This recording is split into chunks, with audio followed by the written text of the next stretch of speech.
ඔබ දන්නවා පෙබරවාරි 28 වෙනිදා එක්සත් ජාතීන්ගේ මානව හිමිකම් කවුන්සිලේ 49 වෙනි සාමාන්‍ය සැසිවාරය ආරම්භ වුණා.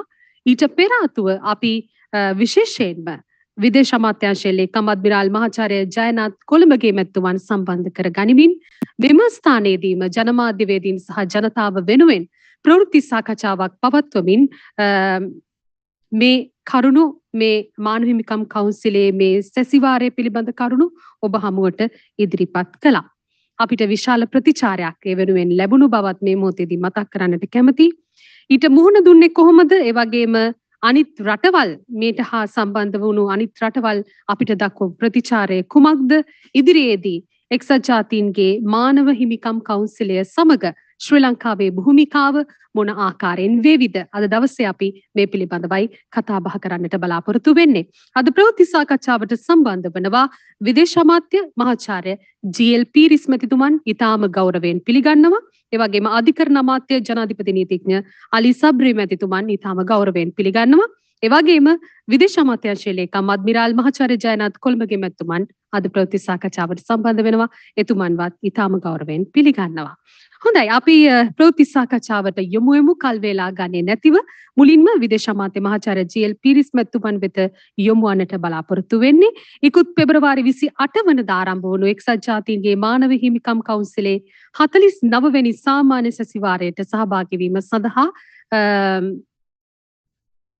පිටත්ව ගිය රටේ ඊටාම වගකීම් දරන පුද්ගලයෙක් විදිහට මේ එක්සත් ජාතීන්ගේ මානව හිමිකම් කවුන්සිලේ හමුවේ තිබුණු මේ සැසිවාරයේදී ශ්‍රී ලංකාව මොන ආකාරයෙන්ද කටයුතු කළේ? ශ්‍රී ලංකාවට ලැබුණු ප්‍රතිචාර මොනවාද?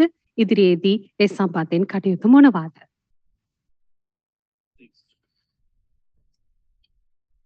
ස්තුතියි. දැන් මෙතුමිය අපට යොමු කළා ප්‍රධාන වශයෙන් ප්‍රශ්න තුනක්.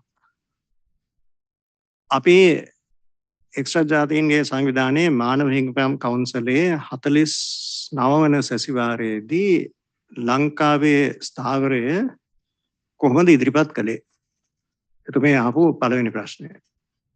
දෙවෙනි ප්‍රශ්නය තමයි ඒ ස්ථාවරයට ලැබුණු ප්‍රතිචාරය කුමක්ද? අනිත් රටවල් වලින්. එතුමියගේ තුන්වන ප්‍රශ්නය මේ සම්බන්ධයෙන් අපේ අනාගත ක්‍රියාමාර්ග කවරේද කියන එක. දැන් එත වශයෙන් අතිවිශාල ජයග්‍රහණයක් අපේ රටට ලැබුණා. ඒ මොකද ශ්‍රී ලංකා රජයේ ශ්‍රී ලංකා ජනතාවගේ ස්ථාවරය අනුමත කරන්නට යෙදුණා. මේ සාකච්ඡාවට සහභාගී වූ රටවල් 45න් 32ක් 31ක් නෙමෙයි 32ක් ඒ මොකද පසුව තව රටක් දකුණු කොරියාව ඒ විදිහටම අපේ රජයේ ස්ථාවරය අනුමත කරමින් ප්‍රකාශයක් කළා. එතකොට 45න් 31ක් රටවල් ශ්‍රී ලංකාව දරන මතය සාධාරණයි යුක්තිසහගතයි ඒකට සහයෝගය දිය යුතුයි කියන තැන තමයි ඒ රටවල් සිටියේ. දැන් මොනවද අපි ඉදිරිපත් කරපු තර්ක? ඒ තර්කවලට තමයි මේ විදිහ සුබවාදී ධනාත්මක ප්‍රතිචාරයක් ලැබුණේ. මම ඉතාමත් කෙටියෙන් කියන්නම්. අපි ඉදිරිපත් කරපු තර්ක මොනවද කියලා අපේ රට වෙනුවෙන් අපේ දූත පිරිස ගරු අලි සබ්රි අධිකරණ ඇමතුමා මහාචාර්ය චන්න ජයසුවන සෞඛ්‍ය අමාත්‍යාංශයේ රාජ්‍ය අමාත්‍යවරයා ඇඩ්මිරල් කොළඹගේ අපේ අමාත්‍යාංශයේ ලේකම්තුමා හා අතිරේක සොලිසිටර් ජෙනරල් නෙරින් පුල්ලේ මැතිතුමා. මෙන්න මේ තර්ක තමයි අපේ දූත පිරිස වෙනුවෙන් මම ඉදිරිපත් කළේ. පළවෙනි එක මේ ගෙන යන වැඩපිළිවෙල මාස 6න් 6ට ලංකාව ලූ බැඳගෙන යමින් වාචක වාර්තා, ලිඛිත වාර්තා, විශේෂ විමර්ශන යන්ත්‍රණ මේවා කරගෙන යෑමේ කිසිම අර්ථයක් ප්‍රයෝජනයක් තියනවද? කිසිම තුලනයක් තියනවද? මේක සාධාරණද? අද ලෝකයේ තත්ත්වයේ දෙස බලන විට දැවැන්ත ප්‍රශ්න යම් යම් ප්‍රදේශවල තියෙනවා. බොහොම බිහිසුණු සංග්‍රාමය. කී දෙනෙක් මැරෙනවද? සරණාගතයන් පිළිබඳ තත්ත්වය කුමක්ද? දැන් වෙනකොට මිලියන 2.5 පැනලා ලක්ෂ 25ක් සරණාගතයන්. විශාල ප්‍රශ්න තෙල් මිල පිළිබඳ, තිරිඟු පිට පිළිබඳ, ගෝලීය ආර්ථිකයට අතිවිශාල ඍණාත්මක බලපෑමක් ඇති වෙලා තිබෙනවා. මේ සියලුම තත්ත්වයන් තුළ ඇත්ත වශයෙන් පුදුමයට කරුණක් නේද මේ ප්‍රමාණයේ අවධානයක් ශ්‍රී ලංකාව සම්බන්ධයෙන් යොමු වීම. තත්ත්වයයි ප්‍රතිචාරය අතර කිසිම සම්බන්ධයක් තියෙනවද? මේක තමයි අපි යොමු කරපු ප්‍රධාන ප්‍රශ්නය. මොකද දෙනෙක් කිව්වා මේක හරි සාධාරණයි. එයි අපි සෑම සැසිවාරයකම එක්සත් ජාතීන්ගේ සංවිධානයේ මානව හිමිකම් කවුන්සලේ ශ්‍රී ලංකාව කරලිය මැද්දට ගෙනල්ලා දිගෙන් දිගටම ශ්‍රී ලංකාවට පාර දෙමින් ශ්‍රී ලංකාව පිළිබඳ මේ විදිය විමර්ශන කරමින් අකණ්ඩව ඉදිරියට යෑමේ මේක නිෂ්ඵල ව්‍යායාමයක් නොවේද කියන. මේ පළවෙනි තර්කය. දෙවෙනි තර්කය දැන් මේ සංවාදයේ ප්‍රධාන අරමුණ වුණේ එක්සත් ජාතීන්ගේ සංවිධානයේ මානව හිමිකම් කොමසාරිස්තුමිය ගරු මිෂෙල් බැෂලේ මහත්මිය අපේ රට සම්බන්ධයෙන් ඉදිරිපත් කරපු වාර්තාව සැලකීමට භාජනය කිරීම. දැන් මතු පිටෙන් උනත් ඒ වාර්තාව කියවන ඕනෑම කෙනෙකුට ඉතාමත් පැහැදිලි වෙන කරුණක් තමයි මේක 85% තියෙන්නේ ලංකාවේ අභ්‍යන්තර කරුණු පිළිබඳ. ජාත්‍යන්තරයට සම්බන්ධ දේවල් නෙවෙයි. එක්සත් ජාතීන්ගේ සංවිධානයේ විෂය පටයට කිසිසේත් අදාළ වෙන දේවල් නෙවෙයි. අපේ රටේ ආණ්ඩු ක්‍රම ව්‍යවස්ථාව කොහොමද සංශෝධනය කරන්නේ? මධ්‍යම රජය හා පළාත් සභා අතර බලතල හා වගකීම් බෙදන්නේ කොයි විදිහටද? අනකේ සියල්ලම පැත්තක දාලා රජයේ පත්වීම්, අමාත්‍යාංශවල ලේකම්වරුන්, පරිපාලන සේවයේ අනෙක් ඉහළ නිලධාරීන්, සංස්ථා සභාපතිවරුන්, පළාත්වල ආණ්ඩුකාරතුමන් එක පත්වීමක් ගැන විශේෂයෙන් සඳහන් කළා. දැන් මේවා මානව හිමිකම් කවුන්සිලයට අයිති දේවල්ද? මේ සම්බන්ධයෙන් මේ සම්පූර්ණ වගකීම් සම්භාරය පැවරෙන්නේ අපේ ආණ්ඩු ක්‍රම ව්‍යවස්ථාව හා අපේ නීති පද්ධතිය තුළ ශ්‍රී ලංකා පාර්ලිමේන්තුවට, ශ්‍රී ලංකා ජනතාවට, ජනතාව පත් කරගත් රජයට 3/2 බහුතරයක් එක්ක. එතකොට ඒ සම්බන්ධයෙන් අතපෙවීමට කිසිම ආකාරයෙන් මැදහත් වීමට මානව හිමිකම් කවුන්සිලයට නිත්‍යානුකූලව සදාචාරාත්මක අයිතියක් නැහැ. ඒ දෙවැනි තර්කය අපි ඉදිරිපත් කරමු. තුන්වෙනි තර්කය තමයි දැන් මේ විදිහට හුදෙක් අභ්‍යන්තර ප්‍රශ්න සම්බන්ධයෙන් දිගින් දිගටම විමර්ශන පවත්වලා වාර්තා ඉදිරිපත් කරනවා නම් එන එකේ සමානතාවයක් තියෙනවානේ. සියලුම රටවල් එකසේ සලකන්න ඕනේ. එක්සත් ජාතීන්ගේ සංවිධානයේ රටවල් 196ක් අතර තියෙනවා. ඉතින් ඇයි මේ ප්‍රතිපත්තිය ලංකාව සම්බන්ධයෙන් පමණක් වෙන රටවල් සම්බන්ධයෙන් මේ විදිය පරීක්ෂණ විමර්ශන පවත්වන්න ගියොත් මොකක්ද ඇති වෙන ප්‍රතිඵලය? ඒ සඳහාද එක්සත් ජාතීන්ගේ සංවිධානයේ මහා සම්මේලනයේ මානව හිමිකම් කවුන්සිලය පත් කරගත්තේ? කිසිත් නැහැ. එතකොට මේකේ පේනවා එක්සත් ජාතීන්ගේ සංවිධානයේ මූලික නීති රීති හා සංස්කෘතියට පටහැනිව යෑමක්, ඍජුව පටහැනිව යෑමක්. ඒකද එක්සත් ජාතීන්ගේ සංවිධානයේ අඩිතාලම තමයි සියලුම රටවල් එකසේ සැලකීම. ලොකු පොඩි ධනේශ්වර එතරම් ධනයක් නැති විශාල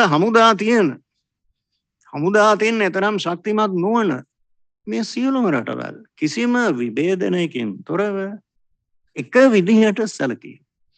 සියලුම රටවල් වලට අයත් වෙනවා ස්වෛරීභාවය, ස්වාධිපත්‍යය. ඒකට ගරු කරමින් සියලුම දෙනා එකම තලයක, එකම මට්ටමක සැලකීම එක්සත් ජාතීන්ගේ සංවිධානයේ මූලික අත්‍යවශ්‍ය ප්‍රතිපත්තියක් වුණා. ඒ මොකද දැන් රටක ආණ්ඩුවක් ගත්තොත් ඒ ආණ්ඩුවේ තීරණ ක්‍රියාත්මක කිරීම සඳහා යම්කිසි යන්ත්‍රණයක් තියෙනවා. ත්‍රිවිධ හමුදා තියෙනවා, පොලිසිය තියෙනවා. එක්සත් ජාතීන්ගේ සංවිධානයට එකක්වත් නැහැ. ඒතර එක්සත් ජාතීන්ගේ ශක්තිය හයිය සම්පූර්ණයෙන් රැඳී පවතින්නේ ජගත් ප්‍රජාව එක්සත් ජාතීන්ගේ සංවිධානය කෙරෙහි දක්වන භක්තිය ගෞරවය විශ්වාසය ඒක තමයි අත්‍යවශ්‍ය සාධකය. දැන් ඒක දෙදරනවා. ඒක විශාල ලෙස පළුඳුවනවා මේ විදිහට. සමහර රටවල් එක විදිහකට. අනිත් රටවල් සම්පූර්ණයෙන් වෙනස් විදිහකට. ඒ කියන්නේ එකම ප්‍රමීතියක් නැහැ. එකම මිනුම් දණ්ඩක් නැහැ. ඒ විදිහට වැඩ කරන්න ගිය නිසා තමයි මානව හිමිකම් කවුන්සිලයට ඉස්සෙල්ලා තිබුණු මානව හිමිකම් කොමිෂන් පිළිබඳ ජාත්‍යන්තර ප්‍රජාවේ විශ්වාසය සම්පූර්ණයෙන් පළුඳු වෙලා. ඒ ආයතනය කඩා වැටුණා. ඒ වෙනුවට තමයි ආදේශ කළේ කොමිෂන් වෙනුවට ආදේශ කළේ කවුන්සලය. දැන් කවුන්සලයක් යන්නේ ඒ ගමනමයි කිසිම වෙනසක් නැහැ. ඉතින් ඒක අපිට පිළිගන්න පුළුවන් තත්ත්වයද මේ එක්සත් ජාතීන්ගේ සංවිධානය දෙවන ලෝක සංග්‍රාමයෙන් පස්සේ තමයි වුඩ්රෝ විල්සන් ජනාධිපතිතුමා වගේ මේ බොහොම උදාර අරමුණු ඇතුව තමයි මේක ස්ථාපිත කළේ. දැන් ඒවට අනුව අද අපි ක්‍රියා කරනවාද කියන ප්‍රශ්නය මම මතු කළේ තුන්වෙනි. හතරවෙනි එක මේ සඳහා වියදම් කරන දැවැන්ත ධනස්කන්ධය $$ මිලියන ගණන් මොනවා සඳහාද? මේ ලංකාව පිළිබඳ විමර්ශන පැවැත්වීමට නිලධාරියෙන් පත් වෙනවා. එක නිලධාරියෙකුට කියනවා මිලියන ගණන්. පරම්පරා 6කට 7කට ඇති. දැන් මේ සියල්ලක්ම කරන්නේ ලෝක ජනගහනයෙන් හරි අඩකට Tamanගේ ජීවිත බේරා ගැනීම සඳහා එක එන්නතක්වත් COVID-19 රැකෙන්න නැති අවස්ථාවක්. මේක සාධාරණද? සීමිත මූල්‍ය සම්පත් මුළු මනුෂ්‍ය සංහතියටම ප්‍රයෝජනයක් වන පරිදි භාවිතා කිරීම සඳහා යොදාගත් සාධාරණ ක්‍රියා මාර්ගයක්ද? ඒ හතරවෙනි කරුණ. පස්වෙනි හා අවසාන කරුණ. එහෙනම් මේ මෙච්චර මුදල් කන්දරාවක් වියදම් කරනවා නම් ඒකෙන් අබමල් රේණුවක ප්‍රයෝජනයක් වුණාද? ප්‍රයෝජනයක් නොවුණා පමණක් නෙවෙයි විශාල හානියක් වුණා. ඒ කියන්නේ ජාත්‍යන්තරයේ සම්පූර්ණයෙන් බෙදුණා. මාස 6කට සැරයක් ඡන්ද ගන්නවා නම් කවුද පක්ෂ ලංකාවට කවුද පක්ෂ කවුද විපක්ෂ කවුද මැද්දේ ඉන්නේ ඡන්දය දීමෙන් වැළකී සිටින්නේ මේ පිළිබඳ දැන් මේක ඉපා වෙලා තියෙනවා ජාත්‍යන්තර ප්‍රජාවට. ඒතර ජාත්‍යන්තර ප්‍රජාව බෙදීම පමණක් නෙමෙයි ශ්‍රී ලංකාවේ ජනමතයත් මේ විදිහට බෙදෙනවා. සංහිඳියාව කියන්නේ මේ පරණ තුවාල ආයයි අලුත් කිරීම නෙමෙයි එකමුතුකමක් ඇති වීම. ඒතර මේ ක්‍රියාමාර්ගයෙන් ඇති වෙන්නේ එකමුතුකමක් එකඟත්වයක් සාමූහික ආකල්පයක් නෙවෙයි තව බෙදීමක් විරසකයේ වෛරය අමනාපය අපේ රට තුල වැපිරීම. මෙන්න මේ කරුණු පහ තමයි අපි ඉදිරිපත් කළේ. ඊටමත් සංක්ෂිප්ත වශයෙන් කියනවා නම් මෙන්න මේ කරුණු පහ. මේක තමයි ශ්‍රී ලංකා රජයේ ස්ථාවරයේ සම්පින්ඩනයක් හැටියට ගන්නවා නම් මෙන්න මේ කරුණු පහ තමයි ශ්‍රී ලංකාවේ විදේශ ඇමතිවරයා හැටියට මම ජගත් ප්‍රජාවට ජිනීවා නගරයේ ඉදිරිපත් කළේ. දැන් ඒකට තමයි මේ අතිශයින් සුභවාදී ප්‍රතිචාරය ලැබුණා. රටවල් 45න් 31ක් අපිට සහයෝගය දක්වනවා. දැන් අවසාන ප්‍රශ්නය මෙතුමිය මට යොමු කරපු මොකද්ද අනාගත ක්‍රියාමාර්ගය? අපි එක්සත් ජාතීන්ගේ සංවිධානයේ සමාජිකයන් මුලින් ඉඳන්ම අපි හිටියා. අපි ගරු කරනවා.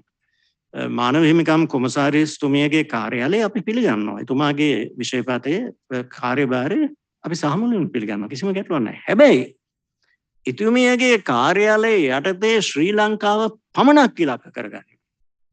ස්ථාපිත කරන ලද මෙම සුවිශේෂ යන්ත්‍රණය අපි කිසිසේත් පිළිගන්නේ නැහැ. ඒකට හේතුව තමයි ඒක එක්සත් ජාතීන්ගේ සංවිධානයට අදාළ වන නීතියට සම්ප්‍රදායන් වලට ඍජුව පටහැනි වන නිසා. මේ එතුමිය අපිට යොමු කරපු ප්‍රශ්න වල පිළිතුරු මෙයා. ඒ තමයි හිතන්නේ අපි කාලය සීමිත නිසා උදමයන්ලාගේ ප්‍රශ්න තියෙනවා නම් අපි තුන්දෙනාම මේ සූදානම් මේ ප්‍රශ්න වලට පිළිතුරු දෙන්න. ස්තුතියි. ස්තුතියි විදේශ අමාත්‍ය මහාචාර්ය ජී.එල්. පීරිස් මැතිතුමනි. අපි අද දවසේ මේ ප්‍රවෘත්ති සාකච්ඡාව www.news.lk වෙබ් අඩවියෙන් Department of Government Information Facebook පිටුවෙන් සහ පියෝ TV channel අංක 20 Event TV ඔස්සේ විකාශය වන බව දන්වන්නට කැමති ජනමාධ්‍යවේදීන්ට හැකි ප්‍රශ්න යොමු කරන්න. ඊට මත්තෙන් අධිකරණ අමාත්‍ය ජනාධිපති නීතිඥාලී සබ්රි මැතිතුමන්ටත් කෙටි කාලයක් ලබා දෙන්නට කැමති. විශේෂයෙන්ම නෛතිකමය ස්වරූපෙන් ගත්තහම එක්සත් ජාතීන්ගේ මානව හිමිකම් කවුන්සිලය මෙවර 49 වෙනි සාමාන්‍ය සැසිවාරයේදී අපිට එක් කරපු කරුණු මොනවද? එහෙමත් නැත්නම් අලුතින් මොන හරි චෝදනා අපිට එකතු වුණාද? එහෙමත් නැත්නම් නෛතිකමය පැත්තෙන් ඔබතුමාට මේ සම්බන්ධයෙන් අදහස් ප්‍රකාශ කරන්න පුළුවන් නම් වටිනවා. අරු විදේශ කටයුතු අමාත්‍ය මහාචාර්ය ජී.එල්. පීරිස් මැතිතුමනි, දේශ අමාත්‍යාංශ ලේකම්තුමනි, සහෝදර මාධ්‍යවේදී ඔබ සියලු දෙනාගේ අවසරයි. මම වැඩි වේලාවක් ගන්නෙ නෑ. විශේෂයෙන්ම ගරු විදේශ අමාත්‍යතුමා ඊටාත්ම පැහැදිලිව අපේ ස්ථාවරය අපි ගත යුතු මග පිළිබඳව ඔබට සැකැවින් විස්තර කරා. අපි නීතිය පැත්තෙන් අපිට කරන්න තියෙන්නේ අපි කියපු ආකාරයට අපි පැහැදිලිවම ඉදිරිපත් කරලා කිව්වා නීතියේ ශ්‍රී ලංකාවේ අභ්‍යන්තර නීතිය යාන්ත්‍රණය තුළින් මේකට සාධාරණ විසඳුම් ලබා ගැනීම සඳහා අපිට හැකියාවක් තියෙනවා කියන එක. ඒකදී විශේෂයෙන්ම මතක් කර දුන්නා ඕනෑම රටක් අවුරුදු 30ක මහා ව්‍යසනකාරී යුද්ධයකට මුහුණ දෙනකොට එක ප්‍රජාවක් නෙවෙයි සියලු ප්‍රජාවන්ට විශාල හානි රාශියක් සිදු වෙලා තියෙනවා. අපි විශේෂයෙන්ම මේ රටේ සියලුම ප්‍රජාවන් මේකෙන් පීඩා විඳයි කියන එක අපි නැවත නැවතත් ඔවුන්ට ඉදිරිපත් කරලා තිබුණා සංඛ්‍යා ලේඛනත් එක්ක. දකුණේ බෝම්බ පිපුරුණා, නැගෙනහිරෙන් මුස්ලිම් ජනතාව පළව හැරියා, දෙමළ ජනතාව ආවරණය කරගෙන යුද්ධ කරා. ඒක සාමාන්‍ය ජනතාව ආවරණයක් කරගෙන මේ සියල්ල හේතු කොටගෙන යම් විශාල ප්‍රමාණයේ කරුණු රාශියක් සිද්ධ වුණා කියන එක අපි පැහැදිලි කරලා දුන්නා. ඒක එක ප්‍රජාවක් ඉලක්ක කරගෙන සිද්ධ වෙච්ච දෙයක් නෙවෙයි කියන එක. අනිත් එක LTT කියලා කියන්නේ කෙනෙක් දෙන්නෙක් එකතු වෙලා කරපු කුඩා ක්‍රියාමාර්ගයක් නෙවෙයි, කන්වෙන්ෂනල් වෝ එකක් හා සමානව. ඒ කියන්නේ සාමාන්‍ය සම්ප්‍රදායික යුද්ධයක් හා සමාන භූමියක් පාලනය කරපු ශාල හමුදාවක් තිබුණු, පාබල හමුදාව, සී ටයිගර්ස්ලා ඇතුළු නැව් තිබුණු, අහස් යාත්‍රා තිබුණු බල්ලගත්තු ආයතනයකට විරුද්ධව තමයි අපිට යුද්ධ කරන්න සිදු වුණේ. ඒ යුද්ධය අවසානයේදී ප්‍රතිලාභ මේ රටේ සියලුම ප්‍රජාවන්ට ලැබිලා තියෙනවා. විශේෂයෙන්ම දෙමළ ප්‍රජාවටත් ලැබිලා තියෙනවා. ඒ කියන්නේ අපි ස්ථාපිත කරලා කියලා දුන්නා, පෙන්නලා දුන්නා විවිධ ඩෙලිගේෂන්ස් වලට. ඒක හේතු කොටගෙන අවසාන වශයෙන් යුද්ධය වුරු වුණාම උතුරේ දකුණේ නැගෙනහිර ජීවත් වෙන සියලුම දෙනාටම සාමයෙන් සමගියෙන් ජීවත් වීමේ හැකියාව තියෙනවා කියන එක. නීතිය පැත්තෙන් අපි කිව්වා කාලයක් තිස්සේ අපි මම හිතනවා ලබන 22 වෙනිදා ගරු විදේශ අමාත්‍යතුමා කාලයක් තිස්සේ අපිට සංශෝධනය කිරීමට නොහැකිව තිබුණු PTA එක. ඒ කියන්නේ ත්‍රස්තවාදී වැළැක්වීමේ පනත අපි ඊටාත්ම ප්‍රෝග්‍රෙසිව් ප්‍රගතිශීලී සංශෝධන ගෙනෙනවා. ඒ අරුණාම ඒ යටතේ අපි විසින් පත් කර ගරු ජනාධිපතිතුමා විසින් පත් කරන ලද උපදේශක මඩුල්ල මගින් විවිධ අයට හේතු සාමාන්‍ය වෙලාවේදී පනත යටතේ රඳවා ගැනීමට සුදුසු නැහැ කියලා කියන අය සම්බන්ධයෙන් ඉල්ලීමක් කිරීම සඳහා ඇඩ්වයිසරි පනතක් විශේෂඥ කමිටුවක් පත් කරා. ඒ කමිටුව මගින් සාධාරණේෂ්ඨ කරන්න අපිට ලැබිලා තියෙනවා. අධිකරු ජනාධිපතිතුමා පෙරේදත් කිව්වා විශේෂයෙන්ම උපදෙස් දීලා තිබෙනවා. ත්‍රස්තවාදයේ වැළැක්වීමේ පනතෙන් අත්අඩංගුවට ගත යුත්තේ ත්‍රස්තවාදයට ඍජුව සම්බන්ධය මිසක වෙන අය නෙවෙයි, මාධ්‍යවේදීන් නෙවෙයි කියන එකත් පැහැදිලිවම කියලා තියෙනවා. ඒක අපිට පේනවා. ඒක තහවුරු කිරීම සඳහා ගරු ජනාධිපතිතුමාගේ උපදෙස් මට පොලිස් පැතුමා මේ වනකොට ලබන ගිය සැප්තැම්බර් මාසයේ ඉඳලා වෙනම සර්කියුලේකුත් යවලා තියෙනවා. මේ සියල්ල තුලින් මේ රටේ තියෙන ප්‍රශ්න අපි විසඳ ගැනීමේ හැකියාව තියෙනවා කියන එක අපි පෙන්වලා දීලා තියෙනවා. ඒ අරුණාම අපි නඩු ඇසීමේ කාර්යභාරය වඩා හොඳින් කිරීම සඳහා පහුගිය කාලය තුල මාන්කුල, මුල්ලතීවු, කිලිනොච්චිය, යාපනය වගේ ස්ථානවල අලුතින් අධිකරණ ස්ථාපිත කරා. කිලිනොච්චියට ප්‍රථම වතාවට අපි ලබන සතියේ දැනට අපොයින්ට් කරලා ඉවරයි. මහාධිකරණ විනිශ්චයකාරයෙක් අපොයින්ට් කරලා තියෙනවා. ඒ අරුණාම ශ්‍රේෂ්ඨ අධිකරණයේ අභියාචනාධිකරණයේ නඩු විභාග කිරීම කාර්යක්ෂම කරලා Zoom තාක්ෂණය සහ නඩු කාර්යවරුන්ගේ ප්‍රමාණය වෙනස් කරලා තියෙනවා. හින්දා අපේ ඔබ අහපු ප්‍රශ්නෙට උත්තරය මේ සියල්ලටම ප්‍රාමාණාත්මක ලෙස අපේ රට තුල අපි විසඳාගත යුතුයි. උඩ බලාගෙන අපිට කෙල ගහන්නට බෑ. අපි සියලු දෙනාටම ප්‍රාමාණාත්මක වශයෙන් යම් චෝදනා තියෙනවා ඇති. නමුත් ඩොමෙස්ටික් මෙකෑනිසම් ඒ කියන්නේ දේශීය යාන්ත්‍රණය තුළට මීට ප්‍රමාණවත් විසඳුම් ලබාගත හැකි කියන එක අපි පෙන්නලා දුන්නා. ඒ අරුණම අපි අමාත්‍යංශයට සම්බන්ධ අපි විදේශ අමාත්‍යංශයත් එක්ක ආරක්ෂක අමාත්‍යංශයත් එක්ක එක පුකුරක් ලෙස මේ ප්‍රශ්නෙට මුහුණ දෙන්න උත්සාහ කරනවා. මිසින් පර්සන් ඒ කියන්නේ අතුරුදම් වූ තැනැත්තන්ගේ කාර්යාංශය අපි ශක්තිමත් කරලා යාවත්කාලින කරලා තියෙනවා. වන්දි ගෙවන කාර්යාංශය අපි ශක්තිමත් කරලා යාවත්කාලින කරලා තියෙනවා.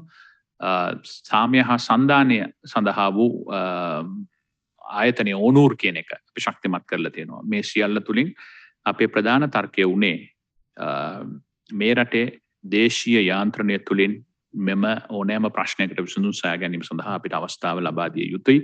ඒ සඳහා අපි කැප වෙනවයි කියන පණිවිඩය තමයි අපි ලබා දුන්නේ. ස්තුතියි අධිකරණ අමාත්‍ය ජනාධිපති නීතිඥ අලීසා බ්‍රෙමැතිතුමන්ට නෛතිකමය ස්වරූපයෙන් අපිට තිබෙන බලපෑම සහ ඊට අපි මොන විදිහේ ක්‍රියාමාර්ගද ගෙන තිබෙන්නේ කියන කාරණය පිළිබඳව දැනුවත් කිරීම සම්බන්ධයෙන් විදේශ අමාත්‍යාංශ ලේකම් අද්මිරාල් මහාචාර්ය ජයනත් කොළඹගේ මැතිතුමනි ඔබතුමන් මේ කවුන්සිල සැසිවාරයට සහභාගී වෙන දින කිහිපයකට පෙර ආතුව අපේ ප්‍රවෘත්ති සාකච්ඡාවට සහභාගී වුණා. ඊට විශාල ප්‍රතිචාරයක් හිමි වුණා. එහි වැදගත්කම පැහැදිලි කිරීම සම්බන්ධයෙන් අද දවසේදීත් ඊටම කෙටියෙන් බලාපොරොත්තු වෙනවා. එදා කියපු ඒ කරුණු අපේක්ෂා වුණු පරිදිම ඉෂ්ට වුණාද? ඒ වගේම හොඳ ප්‍රතිචාර පළ වුණාද? මේ සම්බන්ධයෙන් සමස්තයක් විදිහට ඔබේ කෙටි අදහසකුත් දැනගන්නට කැමතියි. ඇමතිතුමන්ලා දෙපළ ඉතාමත්ම විස්තරාත්මකව කරුණුකාරණා ඉදිරිපත් කරපු නිසා සහ කාලය පිළිබඳ ඉතාම දැඩි ප්‍රශ්නයක් තියෙන නිසා මම යෝජනා කරනවා පුළුවන් තරම් ඉක්මනටම තියෙන ප්‍රශ්නවලට යොමු වෙමු කියලා. මොකද මේ ගරු ඇමතිතුමන්ලා ඉතාමත්ම පැහැදිලිව ඒ සම්බන්ධව සියලු විස්තරයක් ඉදිරිපත් කරපු නිසා. හොඳයි ස්තුතියි විදේශ අමාත්‍යාංශයේ ලේකම්තුමනි අපි ප්‍රථමයෙන්ම අවස්ථාව ලබා දෙන්නට සූදානම් වෙනවා මනෝචිත්‍රට. මනෝචිත්‍ර ඔබට අවස්ථාව.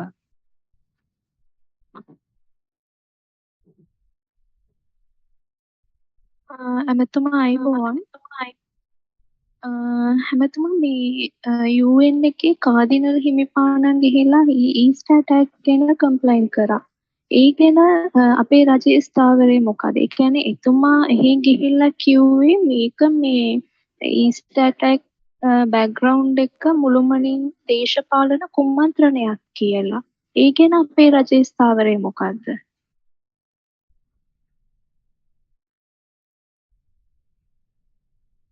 අපි බලාපොරොත්තු වෙනවා මේ නුදුරු අනාගතයේ සම්පූර්ණ විස්තරයක් ඉදිරිපත් කිරීමට ඒ පාස්කු ප්‍රහාරය සම්බන්ධයෙන් මෙතෙක් දුරට රජයගත් ක්‍රියාමාර්ග පිළිබඳ පවර්ලා තියෙන නඩු ඒ සම්බන්ධයෙන් පවත්වලා තිබෙන විමර්ශන ඒ විමර්ශන වලින් ලැබුණු ප්‍රතිඵල මේවා සම්බන්ධයෙන් මම හිතන්නේ අවශ්‍ය ප්‍රමාණයට ජනතාව දැනුවත් වෙලා නැහැ. මේ පිළිබඳ නඩුවක් තියෙනවා. උසාවි ඉදිරියේ කීප වතාවක් ඒ නඩුව අහලා තියෙනවා. සාක්ෂිකාරුවන් නඩුව අධිකරණයේ ඉදිරියේ පෙනී සිටලා තියෙනවා. ඒකට මේක අසාගෙන යන නඩුවක්. නීතිතුමා නඩු පවරලා තියෙනවා.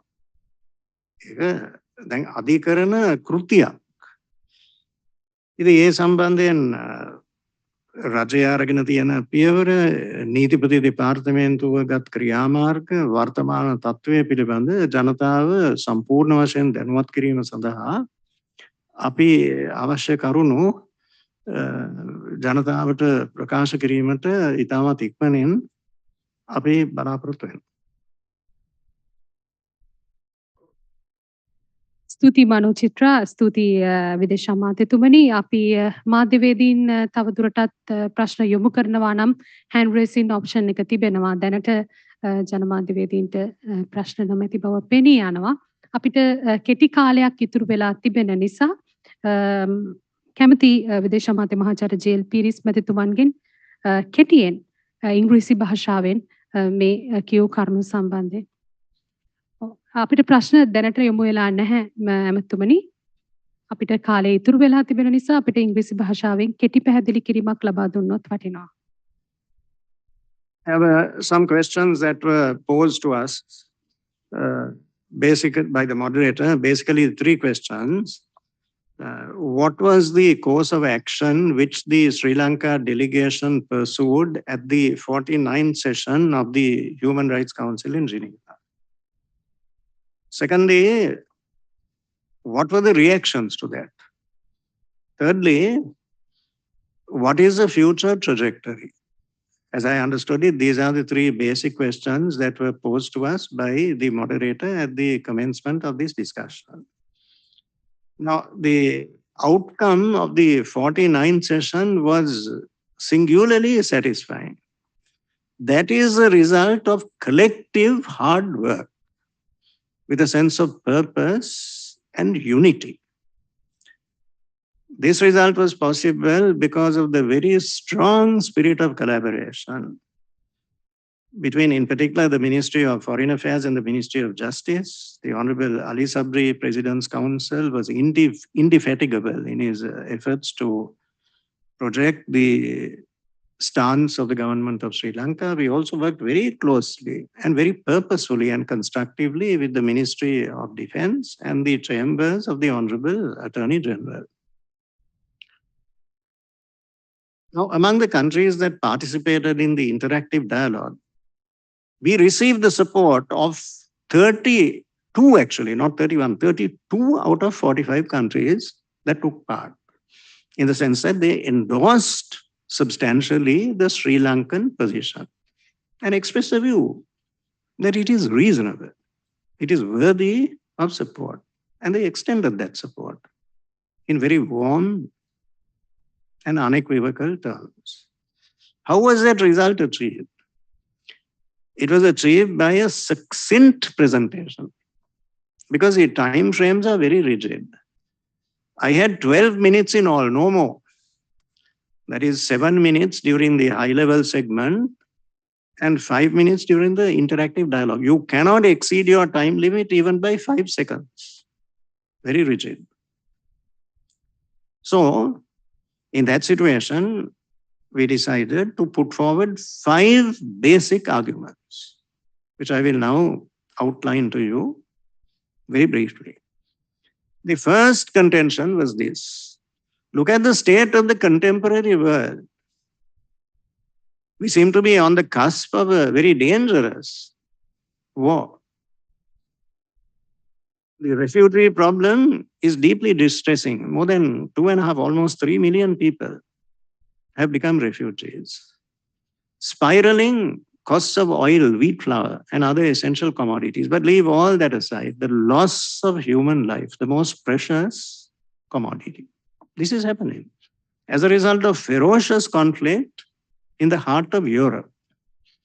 In that situation, does it make any sense whatsoever to devote this degree of time, attention, and energy to Sri Lanka? Sri Lanka are we a problem to anybody? Are we a burden or a nuisance to any country on this planet? Is there a sense of proportion in this between the situation and the response? Now, that was the first question. Does this make any sense at all?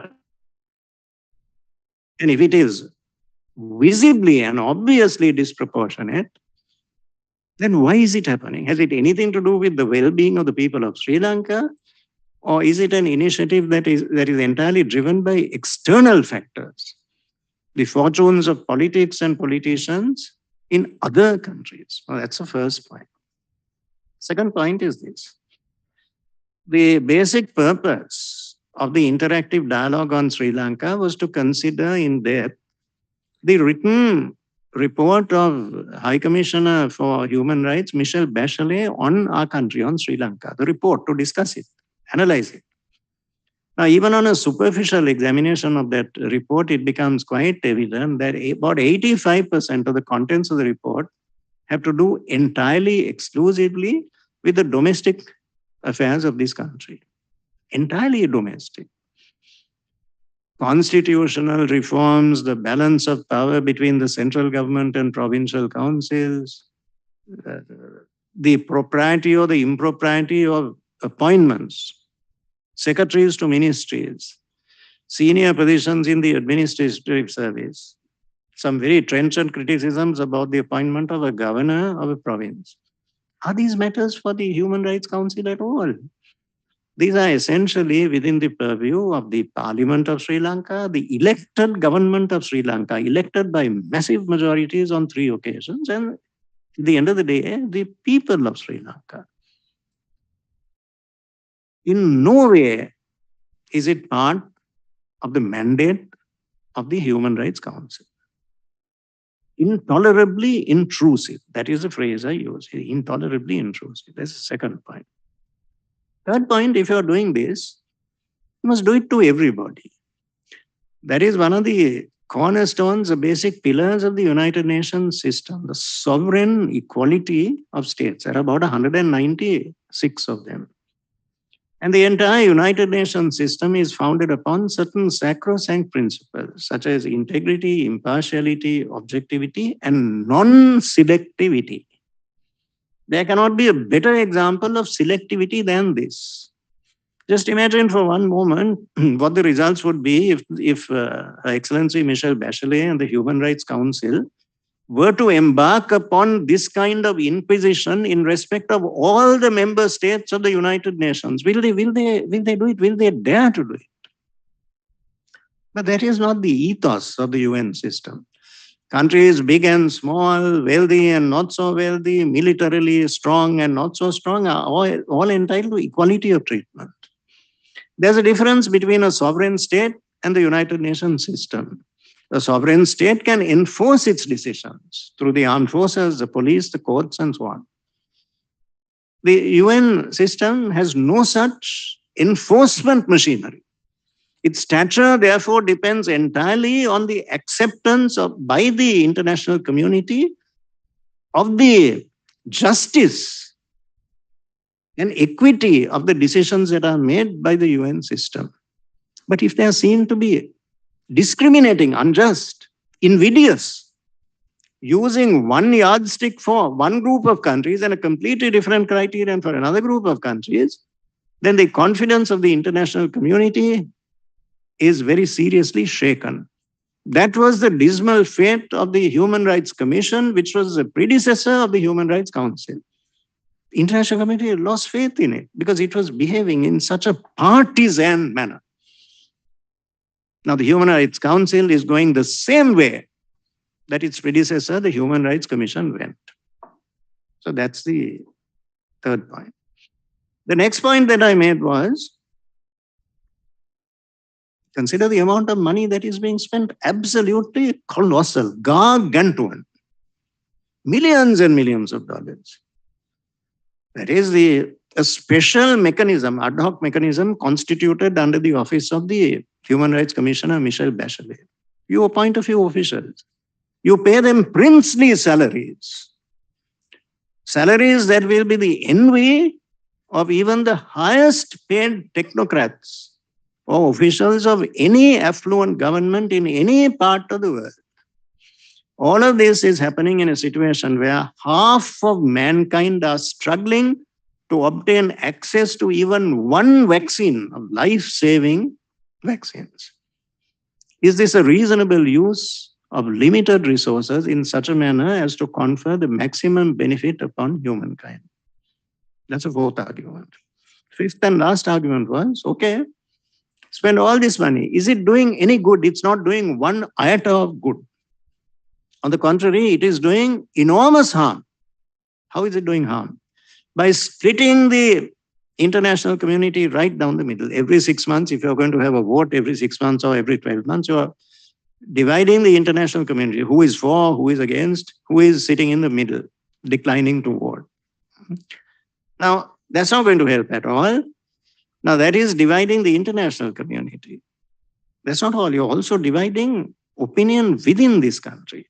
Reconciliation is all about unity, solidarity, bringing people together. That's not what all this is doing. Injecting acrimony, bitterness, anger, rubbing salt in old wounds. That's not helpful. That is doing irreparable harm. Now, these are the 5 basic arguments. So what we received was a very positive response to these arguments. That is how we secured the support of 32 out of 45 countries. Then the trajectory forward is we respect the United Nations system. We are members of it. We have been members ever since the inception. We abide by the values of the UN system, by our voluntary commitments, by the obligations we have undertaken, but we shall not accept the legality or the validity of an ad hoc mechanism specifically established to target Sri Lanka, to pursue Sri Lanka in a very special way that is contrary to the culture, the law, the custom of the United Nations system that we reject. So that is our position. ස්තුතියි විදේශ අමාත්‍යතුමනි අපිට අවසාන වශයෙන් කාල වේලාව පොඩි වෙලාවක් ඉතිරි වෙලා තියෙන නිසා නයන ඔබට තිබෙන ප්‍රශ්න යොමු කරන්න ඉතාම ඉක්මනින්.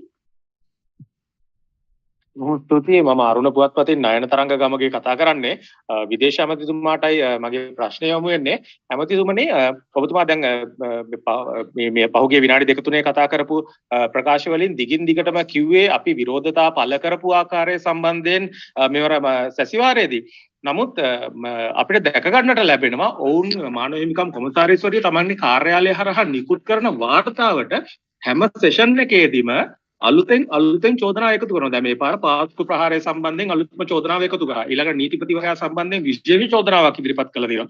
ඉතින් ඔබතුමා හිතනවාද අපේ මේ අපි ඉදිරිපත් වීම අපිට මේ පාර බහුතරයක් ලැබුණා අපි වෙනුවෙන් පෙනී හිටියක් තමයි. නමුත් මේ චෝදනාවලියට අලුතෙන් චෝදනා එකතු නොවෙන්න අපි ගන්න අප්‍රෝච් එක හරි කියලා ඔබතුමා හිතනවාද රජයක් විදියට අපිට ගිය පාර බහුතරයක් අපිට හිටියේ නැහැ. නමුත් මේ පාර ඉන්නවා. ලබන පාර මේක මීට වැඩිය වෙනස් වෙන්න පුළුවන්. දැන් 51 වගේ විදියට නැත්නම් 49 විදියට තව අලුත් යෝජනාවක් එන්න පුළුවන් කියන අදහස තියෙනවා. අපේ අප්‍රෝච් එක හරි කියලා හිතනවාද මේ මානව හිමිකම් කොමසාරිස්වරයාගේ කාර්යාලය ආමන්ත්‍රණය කරන්න අපි සිදු කරන අපේ රජයක් විදියට. මේකේ කාර්යාලය නෙමෙයි එතුමිය පෞද්ගලිකව අපි හම්බුණා. හම්බ වෙලා එතුමිය අපිට කියන්න තියෙන දේවල් ඉතාමත් සුවද ලෙස එතුමියට ඉදිරිපත් කළා. ඒක බොහොම මේ ඵලදායී සාර්ථක සාකච්ඡාවක් හැටියට මම දකිනවා. එතුමිය අපිට සමන් දුන්නා. මේ 45න් 32 නෙවෙයි 45න් 45ම අපිට දිනා ගන්න හැකි. මේ රට පාවා දෙන්න අපි සූදානම්. අපි ඒකට සූදානම් නැහැ. දැන් ගිය රජයේ විදේශ ඇමතිතුමා දිවංගත මංගල සමරවීර ඇමතුමා මම එතුමාට දොස් කියනා නෙවෙයි. එතුමාගේ යම් විශ්වාස තිබුණා. ඒ විශ්වාස එතුමා හරි කියලා හිතන දේ අනුව එතුමා කටයුතු කළා. හැබැයි මොකද්ද කළේ?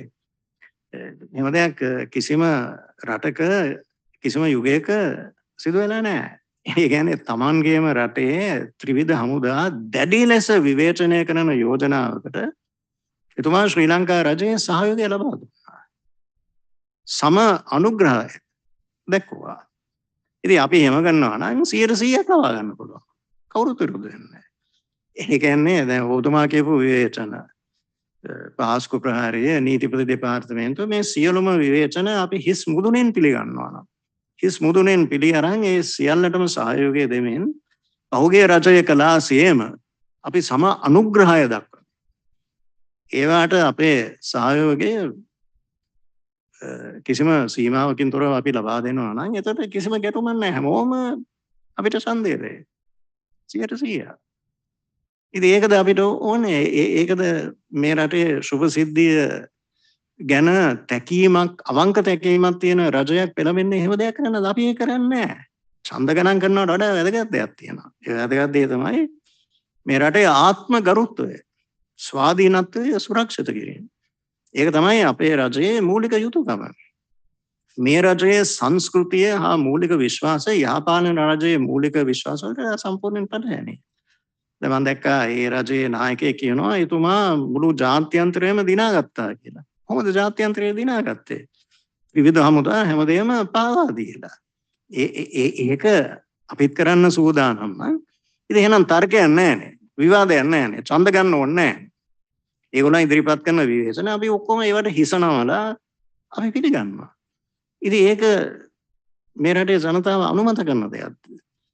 ඒක ප්‍රතික්ෂේප කරපු නිසා තමයි අපේ රජය බලයටපත් වුනේ. ඒක හේතුවක්. ඉතින් ඒ හින්දා අපේ ස්ථාවරය වෙලා තියෙන්නේ ඒක විවේචන එකතු වෙන්න පුළුවන්.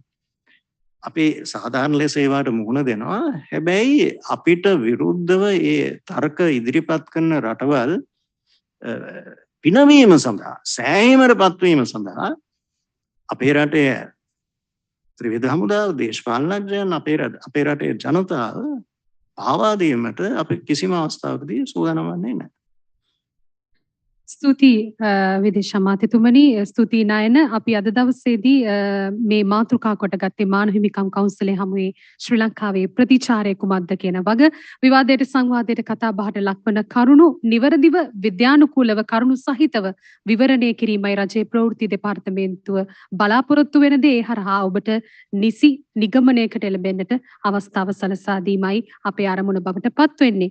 කොමුණත් පසුගිය පෙබරවාරි 28 වනදා ආරම්භ වූ එක්සත් ජාතීන්ගේ මානව හිමිකම් කවුන්සිලේ 49 වෙනි සාමාන්‍ය සැසිවාරයේදී එක්සත් ජාතීන්ගේ මානව හිමිකම් කොමසාරිස්වරිය ඇතුළු විවිධ පාර්ශව ශ්‍රී ලංකාව අරබයා පළ කළ ස්ථාවරයට ප්‍රතිචාර ලෙස ඊට සහභාගී වුණු ඉහළ පෙළේ ශ්‍රී ලංකා දූත පිරිස මොන වගේ ප්‍රතිචාරයක්ද දැක්වුවේ කියන කාරණාවයි අපි කතා බහට ලක් කළේ. අද දවසේ මේ ප්‍රවෘත්ති සාකච්ඡාව වෙනුවෙන් සහභාගී වුණා විදේශ අමාත්‍ය මහාචාර්ය ජී.එල්. පීරිස් මැතිතුමන්. බෙහෙවින්ම එතුමන්ට ස්තුතිවන්ත වෙනවා. ඒ වගේම අධිකරණ අමාත්‍ය ජනාධිපති නීතිඥ අලි සබ්රි මැතිතුමන් එතුමන්ටත් බෙහෙවින්ම ස්තුතියි. විදේශ අමාත්‍යාංශයේ ලේකම් අද්මිරාල් මහාචාර්ය ජයනාත් කොළඹගේ මැතිතුමන් සහභාගී වුණා. එතුමන්ටත් බෙහෙවින්ම ස්තුතියි. අපිත් මෙවැනිම තවත් සමාජය දැනුවත් කළ යුතු කරුණක් අරබයා ප්‍රවෘත්ති සාකච්ඡාවකට එක්වන්නට සූදානමින් සිටිනවා. ඉදිරියේදී ඔබට ප්‍රාර්ථනා කරනවා දවස සුබ වන්නට කියා.